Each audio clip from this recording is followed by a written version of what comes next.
ನಮಸ್ಕಾರ. ಇವತ್ತಿನ ಈ ಆಮ್, ಆಳವಾದ ಅಧ್ಯಯನಕ್ಕೆ ಸ್ವಾಗತ. ಇವತ್ತು ನಾವು ಪರಶಾತ್ ಶಮಿನಿ ಅಂದರೆ ಟ್ಯಾಬರ್ನೆಕಲ್ ಅಥವಾ ಪವಿತ್ರ ಗುಡಾರದ ಸಮರ್ಪಣೆಯ ನಂತರ ಬರುವ ಬಹುಮುಖ್ಯ ಭಾಗದ ಬಗ್ಗೆ ಕೆಲವು ಅಚ್ಚರಿಯ ವಿಚಾರಗಳನ್ನು ಕೆದಕುತ್ತಾ ಇದ್ದೀವಿ. ಹೌದು, ಖಂಡಿತ. ನಮಸ್ಕಾರ. ಇದು ತುಂಬಾನೇ ಇಂಟ್ರೆಸ್ಟಿಂಗ್ ಟಾಪಿಕ್. ನಮ್ಮ ಮುಂದಿರುವ ಬೀಟ್ ಇಸ್ರೇಯಲ್ ಇಂಟರ್ನ್ಯಾಷನಲ್ ಮತ್ತು ಗಡ್ಡಿ ಎಫ್ರೋಯಂ ನೋಟ್ಸ್ ಮೂಲಗಳನ್ನು ನೋಡ್ತಿದ್ರೆ ಒಂದು ಕುತೂಹಲಕಾರಿ ಪ್ರಶ್ನೆ ಹುಟ್ಟುತ್ತೆ. ಏನಂದ್ರೆ ದೈನಂದಿನ ಸಣ್ಣ ಪುಟ್ಟ ಭೌತಿಕ ಕ್ರಿಯೆಗಳು ಮನುಷ್ಯನನ್ನ ಹೇಗೆ ಅನಂತ ದೈವಿಕ ಬೆಳಕನ್ನು ಹಿಡಿದಿಟ್ಟುಕೊಳ್ಳುವ ಒಂದು ಪಾತ್ರೆಯಾಗಿ ರೂಪಿಸುತ್ತವೆ ಅನ್ನೋದು. ಎಕ್ಸಾಕ್ಟ್ಲಿ. ಈ ಪ್ರಶ್ನೆಗೆ ಉತ್ತರ ಹುಡುಕೋಕೆ ಮುಂಚೆ ನಾವು ಗಡ್ಡಿ ಎಫ್ರೈಮ್ ನೋಟ್ಸ್ನಲ್ಲಿ ಪ್ರಸ್ತಾಪಿಸಿರುವ ಒಂದು ರೂಪಕವನ್ನ ನೋಡಬೇಕು. ಯಾವ ರೂಪಕ ಅದು? ಆಯಾಮಗಳ ಬಗ್ಗೆ. ಅಂದ್ರೆ 7 ಅನ್ನೋ ಸಂಖ್ಯೆ ಪ್ರಕೃತಿಯನ್ನ ನಾವು ನೋಡುವ ನೈಸರ್ಗಿಕ ಕ್ರಮವನ್ನ ಸೂಚಿಸಿದ್ರೆ 8 ಅನ್ನೋದು ಮಿತಿಗಳನ್ನ ಮೀರಿ ನಿಲ್ಲುವ ಆಯಾಮ. ಓಕೆ. ಅಂದ್ರೆ ದೈವಿಕ ಬೆಳಕು ಭೌತಿಕ ಜಗತ್ತಿಗೆ ನೇರವಾಗಿ ಪ್ರವೇಶಿಸುವ ಕ್ಷಣ. ಕರೆಕ್ಟ್. ಅಂದ್ರೆ 8ನೇ ದಿನವೇ ಸ್ವರ್ಗದಿಂದ ಬೆಂಕಿ ಇಳಿದು ಬರೋ ಘಟನೆ ನಡೆಯುತ್ತೆ ಅಲ್ವಾ? ಹೌದು, ಖಂಡಿತ. ಆದ್ರೆ ನೋಡಿ, ಇಲ್ಲಿಯೇ ಒಂದು ದೊಡ್ಡ ಕನ್ಫ್ಯೂಷನ್ ಶುರುವಾಗೋದು. ಆರೋನ್ನ ಮಕ್ಕಳಾದ ನಾದವ್ ಮತ್ತು ಅವಿಹು ಅದೇ ದಿನ ತಮ್ಮದೇ ಆದ ಬೆಂಕಿಯನ್ನು ತರ್ತಾರೆ, ಮತ್ತೆ ಅದೇ ದೈವಿಕ ಬೆಂಕಿ ಅವ್ರನ್ನ ಸುಟ್ಟಾಕತ್ತೆ. ನಿಜ. ಮೇಲ್ನೋಟಕ್ಕೆ ಇದು ತುಂಬಾನೇ ಅನ್ಯಾಯ ಅಂತ ಅನ್ಸಬಹುದು. ಖಂಡಿತ. ದೇವರಿಗೆ ಹತ್ರವಾಗಬೇಕು ಅಂತ ಉತ್ಸಾಹ ತೋರಿದ್ರೆ ಅದಕ್ಕೆ ಇಷ್ಟು ಭೀಕರ ಶಿಕ್ಷಣ ಅಂತ ಯಾರಿಗಾದ್ರೂ ಅನ್ಸುತ್ತೆ. ಹೌದು. ಆದ್ರೆ ಬೀಟ್ ಇಸ್ರೇಲ್ ಇಂಟರ್ನ್ಯಾಷನಲ್ ಇದಕ್ಕೊಂದು ಬೇರೆದೇ ದೃಷ್ಟಿಕೋನ ಕೊಡುತ್ತೆ. ಅವರ ಪ್ರಕಾರ ನಾದವ್ ಮತ್ತು ಅವಿಹು ಅವರ ತಪ್ಪು ಬಂಡಾಯವಾಗಿರ್ಲಿಲ್ಲ, ಅದು ಶಿಸ್ತಿಲ್ಲದ ಉತ್ಸಾಹವಾಗಿತ್ತು. ಶಿಸ್ತಿಲ್ಲದ ಉತ್ಸಾಹ ಅಂದ್ರೆ ನೋಡಿ, ಇದನ್ನ ಅರ್ಥ ಮಾಡ್ಕೊಳ್ಳಕ್ಕೆ ಒಂದು ಉದಾಹರಣೆ ತಗೊಳ್ಳೋಣ. ಒಂದು ಸಣ್ಣ ಸಾಮರ್ಥ್ಯದ ವೈರ್ಗೆ ಹೈ ವೋಲ್ಟೇಜ್ ವಿದ್ಯುತ್ ಸಂಪರ್ಕ ನೀಡಿದ್ರೆ ಏನಾಗತ್ತೆ? ಒಂದೇ ಸೆಕೆಂಡ್ ಅಲ್ಲಿ ಶಾರ್ಟ್ ಸರ್ಕ್ಯೂಟ್ ಆಗಿ ಬೆಂಕಿ ಹೊತ್ಕೊಳ್ಳುತ್ತೆ. ಕರೆಕ್ಟ್. ವಿದ್ಯುತ್ ಶಕ್ತಿ ಎಷ್ಟೇ ಅದ್ಭುತವಾಗಿದ್ರು ಅದನ್ನ ತಡೆಕೊಳ್ಳುವ ಸರಿಯಾದ ಪಾತ್ರೆ ಅಥವಾ ವೈರಿಂಗ್ ಇಲ್ದಿದ್ರೆ ಅಪಾಯ ಗ್ಯಾರಂಟಿ. ಓಹ್, ಈಗ ಅರ್ಥ ಆಯ್ತು. ನಾದವ್ ಮತ್ತು ಅವಿಹು ದೈವಿಕತೆಯೊಂದಿಗೆ ಒಂದಾಗಲು ಎಷ್ಟು ಹಾತೋರಿಯುತ್ತಿದ್ರು ಅಂದ್ರೆ ಆ ಅಗಾಧ ಶಕ್ತಿಯನ್ನ ಹಿಡಿದಿಟ್ಟುಕೊಳ್ಳುವ ಪಾತ್ರೆಯಾಗಿ ತಮ್ಮನ್ನ ತಾವು ರೂಪಿಸಿಕೊಂಡಿರಲಿಲ್ಲ. ಹೌದು. ಸರಿಯಾದ ವಿನ್ಯಾಸವಿಲ್ಲದ, ಗಡಿಗಳಿಲ್ಲದ ಪಾವಿತ್ರತೆ ಎಷ್ಟೊಂದು ವಿನಾಶಕಾರಿಯಾಗಬಲ್ಲದು ಅನ್ನೋದಕ್ಕೆ ಇದೊಂದು ಪರ್ಫೆಕ್ಟ್ ನಿದರ್ಶನ. ಹಾಗಾಗಿ ಅವರ ದೇಹ ಆ ಶಕ್ತಿಯನ್ನು ತಡೆಯಲಾಗದೆ ಸುಟ್ಟುಹೋಯಿತು. ಆದ್ರೆ ಈ ಘಟನೆಯ ನಂತರ ಇಬ್ಬರು ಮಕ್ಕಳನ್ನು ಕಳೆದುಕೊಂಡ್ರು. ಆರನ್ ಸಂಪೂರ್ಣ ಮೌನಕ್ಕೆ ಶರಣಾಗುತ್ತಾನೆ. ಆ ಮೌನವೇ ಪದಗಳ ಮೀರಿದ ಅತ್ಯುನ್ನತ ನಂಬಿಕೆಯ ಪ್ರತೀಕ ಅಲ್ವಾ? ಖಂಡಿತ. ಅದು ತುಂಬಾನೇ ಶಕ್ತಿಶಾಲಿ ಕ್ಷಣ. ಆದ್ರೆ ನನಗೆ ಅರ್ಥವಾಗದ ವಿಚಾರ ಏನಂದ್ರೆ ಪಠ್ಯದ ಮುಂದಿನ ಭಾಗ.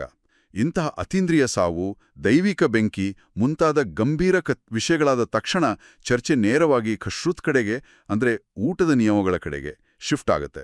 ಇದೇನು ವಿಚಿತ್ರ ಅಲ್ವಾ? ಹೌದು. ಯಾರಿಗಾದ್ರೂ ಅದೊಂದು ಅನಿರೀಕ್ಷಿತ ತಿರುವು ಅಂತ ಅನ್ಸುತ್ತೆ. ಅಂತ ಆಧ್ಯಾತ್ಮಿಕ ದುರಂತದ ನಂತರ ಪ್ರಾಣಿಗಳ ಬಗ್ಗೆ, ಆಹಾರದ ಬಗ್ಗೆ ಯಾಕೆ ಮಾತಾಡಬೇಕು ಅಂತ. ಎಕ್ಸಾಕ್ಟ್ಲಿ. ಆದ್ರೆ ಬೀಟ್ ಇಸ್ರೇಲ್ ಮೂಲವು ಇದನ್ನ ಒಂದು ಅದ್ಭುತವಾದ ಮುಂದುವರಿಕೆ ಅಂತ ವಿವರಿಸುತ್ತೆ. ಶಿಸ್ತಿಲ್ಲದ ಬೆಳಕು ಮನುಷ್ಯನನ್ನು ಸುಟ್ಟು ಹಾಕುತ್ತೆ ಅಂತ ಈಗ ತಾನೇ ನಾವು ನೋಡಿದ್ವಿ ಅಲ್ವಾ? ಹೌದು, ಹೌದು. ಹಾಗಾದ್ರೆ ಬೆಳಕನ್ನ ತಡೆಕೊಳ್ಳುವ ಪಾತ್ರೆಯನ್ನ ನಿರ್ಮಿಸುವುದು ಹೇಗೆ? ಕಶ್ರುತ್ ಕೇವಲ ಆಹಾರದ ಕ್ಯಾಲೋರಿ ಲೆಕ್ಕಾಚಾರ ಅಲ್ಲ, ಅದು ನಮ್ಮ ಆಂತರಿಕ ಮನುಷ್ಯನನ್ನು ಅಂದ್ರೆ ಹಾದಂ ಅದನ್ನ ರೂಪಿಸುವ ಒಂದು ತಂತ್ರಜ್ಞಾನ. ಅಂದ್ರೆ ದೇಹದೊಳಗೆ ಸೇರುವ ಪ್ರತಿಯೊಂದು ವಸ್ತುವು ಆತ್ಮದ ಸೂಕ್ಷ್ಮತೆಯನ್ನ, ಪಾತ್ರೆಯ ಗುಣಮಟ್ಟವನ್ನು ನಿರ್ಧರಿಸುತ್ತೆ ಅಂತೀರಾ? ನಿಖರವಾಗಿ. ವಾವ್! ಅಂದ್ರೆ ಊಟದ ತಟ್ಟೆಯೇ ಆತ್ಮದ ವೈರಿಂಗ್ ಅನ್ನು ಡಿಸೈನ್ ಮಾಡುತ್ತೆ. ಹಾಗಾದ್ರೆ ಗಡ್ಡಿ ಎಫ್ರೈಮ್ ನೋಟ್ಸ್ನಲ್ಲಿ ಹೇಳಿರುವ ಪ್ರಾಣಿಗಳ ಚಿಹ್ನೆಗಳು ಕೇವಲ ಪ್ರಾಣಿಶಾಸ್ತ್ರ ಅಲ್ಲ ಅಲ್ವಾ? ಖಂಡಿತ ಅಲ್ಲ. ಈಗ ಉದಾಹರಣೆಗೆ ಶುದ್ಧ ಪ್ರಾಣಿಗಳಿಗೆ ಸೀಳಿರುವ ಗೊರುಸಿರ್ಗಿಕ್ಕು ಮತ್ತು ಅವು ಮೆಲುಕು ಹಾಕಬೇಕು ಅಂತ ನಿಯಮ ಇದೆ, ಗೊತ್ತಾ? ಹೌದು. ಇದು ಆತ್ಮದ ವಿನ್ಯಾಸಕ್ಕೆ ಹೇಗೆ ಕನೆಕ್ಟ್ ಆಗುತ್ತೆ? ಇದೇ ಇದರ ಹಿಂದಿರುವ ಸುಂದರ ವಿಜ್ಞಾನ. ಮೆಲುಕು ಹಾಕುವುದು ಅಂದ್ರೆ ಏನು? ಒಂದು ಪ್ರಾಣಿ ಆಹಾರವನ್ನು ನುಂಗಿ ಮತ್ತೆ ಅದನ್ನ ಬಾಯಿಗೆ ತಂದು ಅಗಿಯುತ್ತೆ. ಹ್ಮ್ ಇದು ಆಂತರಿಕ ಪ್ರತಿಫಲನಕ್ಕೆ ಅಂದ್ರೆ ರಿಫ್ಲೆಕ್ಷನ್ಗೆ ಇರುವ ಭೌತಿಕ ರೂಪಕ. ಪಡೆದ ಜ್ಞಾನವನ್ನಾಗ್ಲಿ ಅನುಭವವನ್ನಾಗ್ಲಿ ಹಾಗೆಯೇ ನುಂಗಿಬಿಡಬಾರದು. ಅದನ್ನ ಪದೇ ಪದೇ ಮೆಲುಕು ಹಾಕಿ ವಿಶ್ಲೇಷಿಸಬೇಕು. ಎಷ್ಟು ಅದ್ಭುತವಾದ ಕಲ್ಪನೆ. ಹಾಗಾದ್ರೆ ಸೀಳಿರುವ ಗೋರಸು ಅಂದ್ರೆ ಸ್ಪ್ಲಿಟ್ ಹೂವ್ಸ್ ವಿವೇಚನೆಯನ್ನ, ಗಡಿಗಳನ್ನ ಸೂಚಿಸುತ್ತೆ. ಎಲ್ಲಿ ನಿಲ್ಬೇಕು, ನಮ್ಮ ಸಂಪರ್ಕ ಹೇಗಿರ್ಬೇಕು ಅನ್ನೋ ಬೌಂಡ್ರಿಗಳನ್ನ ಅದು ಕಲಿಸುತ್ತೆ ಅಲ್ವಾ? ಆಬ್ಸಲ್ಯೂಟ್ಲಿ.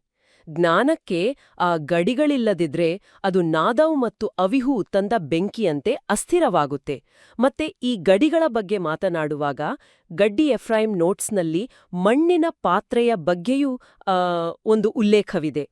ಮಣ್ಣಿನ ಪಾತ್ರೆ? ಹೌದು. ಕೇವಲ ಮಣ್ಣಿನಿಂದ ಅಂದ್ರೆ ಭೌತಿಕತೆಯಿಂದ ಮಾಡಿದ ಪಾತ್ರೆಗೆ ಅಶುದ್ಧಿ ತಗುಲಿದರೆ ಅದನ್ನ ತೊಳೆದು ಶುಚಿಗೊಳಿಸಲು ಸಾಧ್ಯವಿಲ್ಲ. ಓಹೋ. ಅದನ್ನ ಒಡೆದು ಹಾಕಲೇಬೇಕು ಅಂತ ನಿಯಮ ಹೇಳುತ್ತೆ. ಯಾಕೆ ಹಾಗೆ? ತೊಳೆದ್ರೆ ಶುದ್ಧವಾಗಲ್ವಾ? ಅದನ್ನ ಒಡೆಯೋದು ಯಾಕೆ? ಯಾಕೆ ಅಂದ್ರೆ ಆ ಮಣ್ಣಿನ ಪಾತ್ರೆ ಅಹಂಕಾರವನ್ನ ಪ್ರತಿನಿಧಿಸುತ್ತೆ. ಅಹಂಕಾರದೊಳಗೆ ಕೊಳೆ ಸೇರಿದಾಗ ಮೇಲ್ನೋಟದ ಶುದ್ಧೀಕರಣ ಕೆಲಸ ಮಾಡಲ್ಲ. ಅರ್ಥ ಆಗ್ತಾ ಇದೆ. ಅಹಂಕಾರವನ್ನು ಸಂಪೂರ್ಣವಾಗಿ ಒಡೆದು ಹಾಕುವುದು ಅಂದ್ರೆ ವಿನಯವನ್ನು ರೂಢಿಸಿಕೊಳ್ಳುವುದು ಮಾತ್ರ ದೈವಿಕ ಬೆಳಕನ್ನ ಸ್ವೀಕರಿಸಲು ಹೊಸದಾಗಿ ಮರುರೂಪಿಸಿಕೊಳ್ಳುವ ಏಕೈಕ ದಾರಿ. ಇದೊಂದು ಅದ್ಭುತವಾದ ಕನೆಕ್ಷನ್. ಅಂದ್ರೆ ದೈವಿಕ ಸೇವೆ ಅಂದ್ರೆ ನಾವೇನೋ ದೊಡ್ಡದನ್ನ ಸಾಧಿಸಿ ಸ್ವರ್ಗದತ್ತ ಏರುವುದಲ್ಲ. ಬದಲಿಗೆ ನಮ್ಮ ಊಟ, ನಮ್ಮ ನಡವಳಿಕೆ, ಅಹಂಕಾರವನ್ನು ಬಿಡುವ ಆ ವಿನಯ. ಇಂಥ ದೈನಂದಿನ ಜೀವನದ ಸಣ್ಣಪುಟ್ಟ ಕ್ರಿಯೆಗಳ ಮೂಲಕವೇ ಈ ಜಗತ್ತಿನಲ್ಲಿ ಸೃಷ್ಟಿಕರ್ತನಿಗೆ ಒಂದು ನೆಲವಾಸವನ್ನ ನಿರ್ಮಿಸುವುದು. ಹೌದು. ಭೌತಿಕತೆಯನ್ನ ತಿರಸ್ಕರಿಸದೆ ಆ ಭೌತಿಕತೆ ಒಳಗೆ ಪಾವಿತ್ರ್ಯತೆಯನ್ನ ತುಂಬುವುದು ಈ ಎಲ್ಲದರ ಅಂತಿಮ ಉದ್ದೇಶ. ಎಕ್ಸಾಕ್ಟ್ಲಿ. ಈ ರೋಚಕವಾದ ಚರ್ಚೆಯನ್ನ ಮುಗಿಸೋ ಮುನ್ನ ಒಂದು ವಿಚಾರವನ್ನ ಯೋಚಿಸೋಣ. ದೈನಂದಿನ ಅಭ್ಯಾಸಗಳು ಮತ್ತು ಸೇವಿಸುವ ವಸ್ತುಗಳು ಆತ್ಮದ ವಾಸ್ತುಶಿಲ್ಪವನ್ನ ಅಕ್ಷರಶಃ ನಿರ್ಮಿಸ್ತವೆ ಎಂದಾದ್ರೆ ಮನುಷ್ಯನ ಇಂದಿನ ಸಾಮಾನ್ಯ ಆಯ್ಕೆಗಳು ಆಂತರಿಕವಾಗಿ ಎಂಥ ಪಾತ್ರೆಯನ್ನ ನಿರ್ಮಿಸ್ತಿರ್ಬೋದು. ಹೌದು. ಭವಿಷ್ಯದಲ್ಲಿ ಆ ಹೈ ವೋಲ್ಟೇಜ್ ಬೆಳಕನ್ನ ತಡೆಕೊಳ್ಳುವ ಶಕ್ತಿ ಆ ಪಾತ್ರೆಗೆ ಇದೆಯಾ ಅನ್ನೋದು ಬಹಳ ದೊಡ್ಡ ಪ್ರಶ್ನೆ. ಖಂಡಿತ. ಯೋಚಿಸಿ ನೋಡಿ. ಈ ಆಳವಾದ ಅಧ್ಯಯನವನ್ನ ಇಲ್ಲಿಗೆ ಮುಗಿಸೋಣ. ಆಲಿಸಿದ್ದಕ್ಕೆ ಧನ್ಯವಾದಗಳು.